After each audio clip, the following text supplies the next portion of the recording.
Let me tell you a story you were never taught. A story so unbelievable, you might think it's fiction, until you realize it happened right here in Africa. Long before Europe built its grand castles, long before the Great Wall of China became a tourist wonder, there stood a kingdom in West Africa with walls so massive, they wrapped the land like a giant's fist. This was Benin, and this is the story of a wall the world tried to forget. They called it Iya, but it wasn't just a wall. It was an entire network, thousands of kilometers, of moats and ramparts carved by human hands alone. Archaeologists still argue about the numbers. Some say its total length could reach 15,000 kilometers. Others say even more.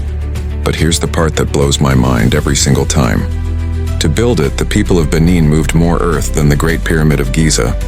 Just imagine that for a second. A kingdom without machines, without steel, without cranes, outbuilding some of the world's greatest empires using nothing but determination, skill, and time. The walls of Benin were not just a defense.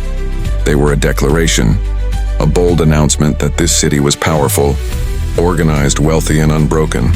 To enter Benin, you didn't just walk in. You passed through carefully controlled gateways. Every step reminded you, you are entering the land of the Oba. Walk with respect. Inside, life flourished. Bronze casters shaped history into metal. Merchants traded goods from across Africa. Stories were carved into art, into culture, into the rhythm of daily life, all protected by these colossal walls. But then came 1897. British forces invaded. The city was burned. Treasures were looted. And the Great Walls and this masterpiece of African engineering were shattered. Most of the world never heard about them again. Not because they weren't extraordinary, but because some histories were never meant to survive the fire. Yet the ground remembers.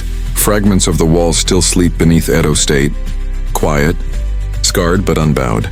A reminder that Africa built wonders the world still struggles to acknowledge. And here's the truth. The walls of Benin were a miracle of human ambition, a masterpiece of ancient engineering, a story too big to stay buried. Now that you know the truth, don't let this history disappear again. If you want more stories like this, the ones they refuse to teach, hit subscribe, because Africa's greatness is far from finished, and we're just getting started.